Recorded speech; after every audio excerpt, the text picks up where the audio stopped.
Hello, my name is Meloni Lubbe. I am an auctioneer at Aucor Auctioneers in Johannesburg. Okay, interesting story. I actually was looking for something different in my life in my late 20s, and I applied to become an art auctioneer on cruise ships, luxury cruise ships. Got the position and was very fortunate to be able to travel for 5 years doing art auctions on luxury cruise ships all around the world, and then decided it was time to come home and settle. I really wanted to continue my career as an auctioneer. I loved it. And when I got back to South Africa, decided to do the auctioneer's course here in South Africa to get the diploma, and then started knocking on every single door at every single auction company. It was a little bit difficult at that time because female auctioneers are not the norm. As we know, especially a couple of years ago, it was a very male-dominated world, but eventually Aucor gave me an opportunity in 2010. They employed me as a junior auctioneer, and the rest is history. Obviously, when I first got the job, it was more about the travel, but then as I got more and more into it, I realized I'm very fascinated actually with the art of negotiation. And the fact that auction is such a different environment, and just the thrill of connecting people with that collectible or that asset that they've got their eye on. So that bug really bit me. So that is, I think, why I stuck to it for so long, and also just that little adrenaline rush when you can say sold. Kind of what it's all about for me. My favorite part about being an auctioneer is that connecting people, the joy on people's faces. When you're at an auction and people are in that moment and they're bidding and you can see the competition, and that kind of also like feeds your energy as an auctioneer. So the actual physical part of being an auctioneer in that moment when the bidding is going on, that is it. That is what keeps me going. Definitely when I started out at Aucor, great mentor was Eddie Winterstein.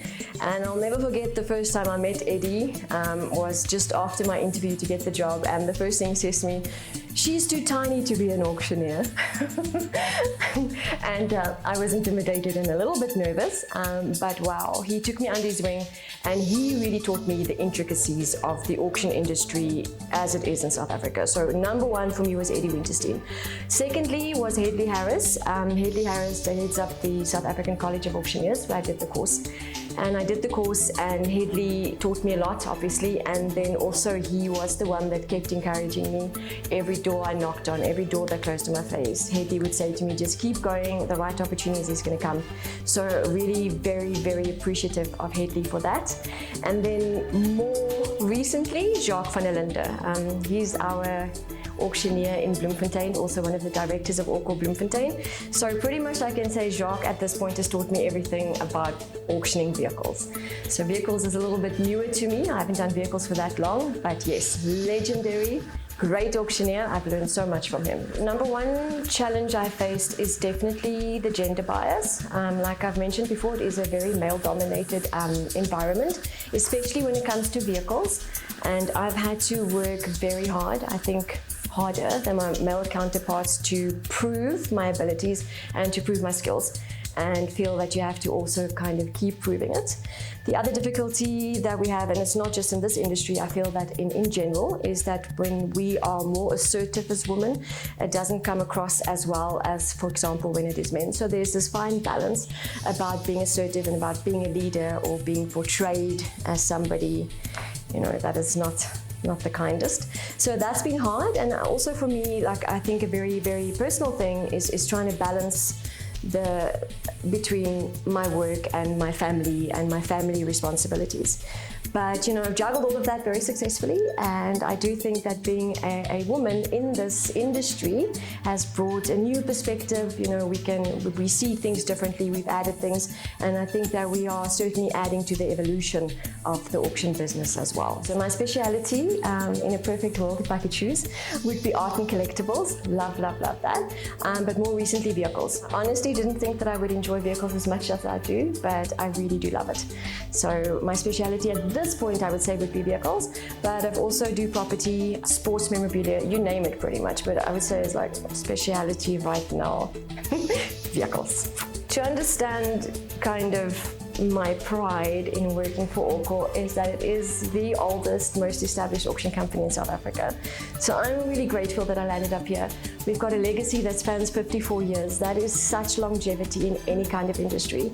We are nationwide, and I kind of feel like everybody knows our name and associates Aucor with auctions. So for me, our greatest accomplishment is being able to stay as long as we have, having the trust of our buyers and our sellers, and just having this like legacy of 54 years, which shows that as a company, from where we've come from, like literally Eddie Winterstein started Aucor, I think like in a small little warehouse in downtown Johannesburg, to where we are 54 years later, and the innovations and the things that we have pioneered in the auction industry that has also like opened up the path for other auction companies. So to me, I think that is our company's greatest achievement. Very important in any industry is to have a body that governs you. You need to. People need to comply by the rules. The auction industry is open to so many different irregularities and scams, if I'm allowed to say that, and people that are not very honest and not very transparent. So a big obstacle when it comes to auction is getting people to trust your product and to trust your descriptions and to trust that you are being as transparent and open as possible about the process. So if you don't have somebody that governs this and that makes the rules, unfortunately it leaves it open, and when somebody gets trapped or makes a bad purchase at an auction that is not governed, for example, by SIRE, then that exposes all of us to that kind of negativity. You know, you have got one experience and you tell somebody about it and they tell somebody about it, and so it just spreads. So I feel like it makes us more trustworthy. It gives you more reliability. People are more prone to trust you and trust your product if you do belong to a governing body. Also, what I have felt is that it has really helped me with resolution of conflict. So if somebody does have a problem that they feel is not resolved on Aucor level, if they do approach SIRE, I've always appreciated, you know, the guidelines, and that they have found like a resolution, and people also feel more comfortable knowing that if they're not going to get a resolution from me, there is a governing body that they can go to. So I feel like people feel like they've got more of a voice. They are heard and they are protected. I think that is the main thing as well, especially with the way that the world is now.